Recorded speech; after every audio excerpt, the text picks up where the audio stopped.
Hello, welcome back. If you're new here, my name is Becca and today I have the least popular books I have ever read.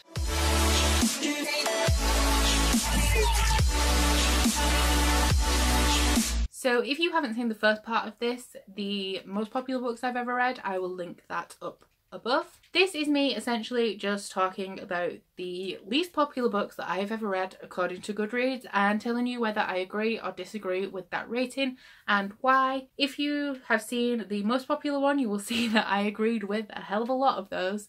But this one is a little more interesting. So you know me, I love stats. This seems super interesting to me, so I thought I'd make a video about it.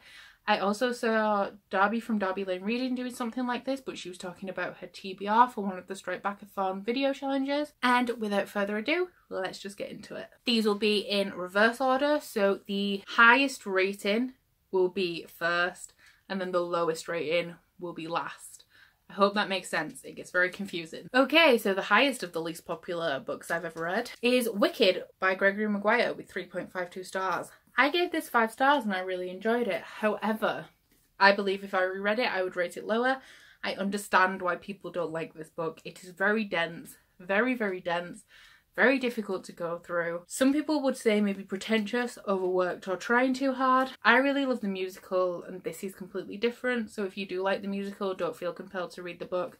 This is much darker, a lot more sinister. Creepy, twisted, perverted, all of those things, and I understand why a lot of people don't like it. So I gave this 5 stars, but I am interested in rereading it soon because I recently acquired the 3rd book in the series because it is, I believe the series is called The Wicked Years.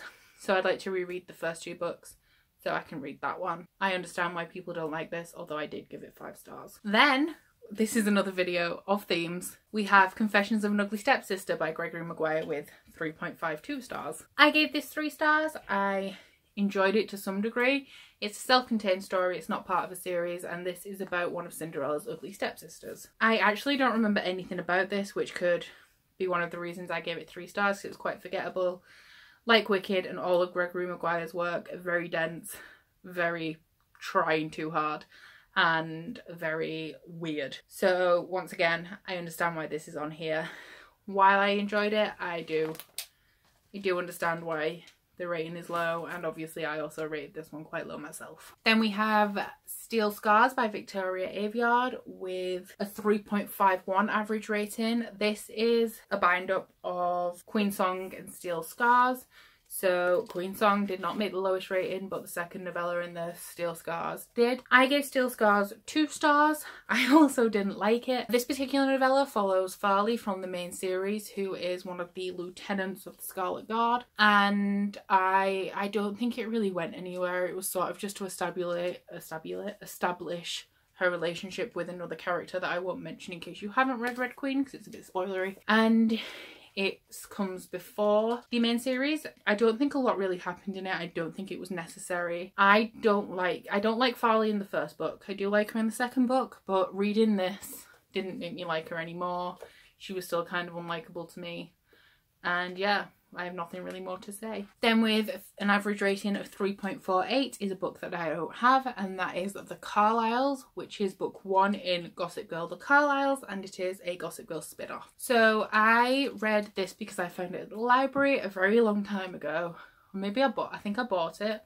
And I didn't have the Gossip Girl books, but this is a spin-off series, so I could read that, and the writing is just bad. I also gave this 2 stars. I agree it's not a very good book. Don't remember anything about it, completely forgettable. Can't remember if the main characters are the same, but I think Chuck and Nate and things are still in there. But it just wasn't very good, and I didn't really like it. And I'm expecting the same from the Gossip Girl series, which is kind of bad because I have them all, but at least they're short and I can get through them pretty quickly. Then we have The Sin Eater's Daughter by Melinda Salisbury with 3.48. I've talked about this quite a lot recently. I think I mentioned it recently in my series I Need to Finish video. I gave this 3 stars. The main problem with this book is that it's just kind of forgettable. Not a lot happens. It meanders on for a lot. Picks up at the end, which was enough to make me want to read the second book, and I know I might as well conclude the series because I only have 1 left. But not a good book by any means. There's nothing, I like the writing and the plot is okay. It just doesn't move very quickly. There's nothing memorable about it, and it's just a book. Then we have yet another Gregory Maguire book, Son of a Witch. This is the second book in the Wicked Years series, so it's the direct sequel to Wicked. This one has an average of 3.46 stars and I gave it 5. Again, I think I was being a little too generous because this isn't as good as Wicked and I don't remember anything about this one. So yeah, definitely gonna have to reread if I want to read the third one. The thing about Gregory Maguire is that his characters are not likeable at all. They're not even really morally grey. They're just not nice and nobody likes them. And like I said, he's writing his dance. So I do understand why all of these are on here. This probably wouldn't be a 5-star read for me anymore. Maybe a 4 or even a 3. But at the time I read it, I really liked it. Or I used to do this thing where I pretended to like things, or not pretended, but convinced myself I did like something because I thought that I should. And this could be one of those, but I guess you'll find out when I reread it, if I do.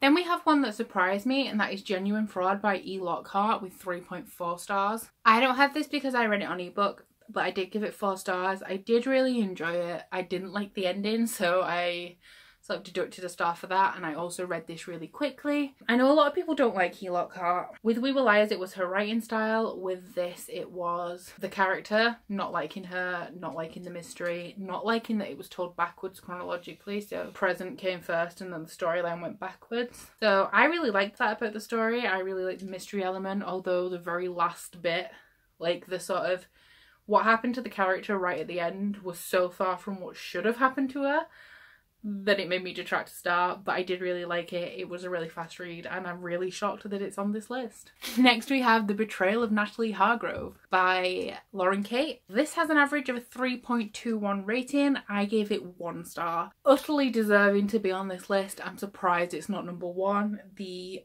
main character is awful. She's an awful human. I only got interested at the end. It's only 200 pages and it took me a week to read. I just hated everything about it and I've since unhauled it. It was a terrible book and it deserves to be here. And then the winner, or the loser, depending on how you may look at it, is The Visibles by Sarah Shepherd with an average of a 3.08 rating. And I gave this 3 stars. I remember it being quite average. Sarah Shepherd is the author of Pretty Little Liars and also The Lying Game. I think that's what her other series is called, which I have yet to read, and this is an adult book by her and it is about a girl who's obsessed with genetics, although I can't remember why. Once again, this was a forgettable book for me. I read it a long time ago and I unhauled it, although I do believe in the UK it's called All the Things We Didn't Say or something like that. I'm gonna look into why other people didn't like it actually, because that might be good to know, because I only don't like it because it wasn't anything special. So that's it for this video. I hope you all enjoyed it. Please pop a comment down below and tell me what your least popular book is or what you thought of the ones on my list. These videos are quite fun to make. I really enjoy stats because I'm nerdy like that, so I loved like rummaging through my Goodreads shelves and finding out things. As usual, please don't forget to like this video if you liked it and subscribe if you want to. If you head into the description box below, you can find a link to my Instagram, Goodreads and Twitter if you'd like to follow me on any of those, and also a link to my Bookish body butter and candle website if you'd like to check any of that out. But that's it from me today. Bye!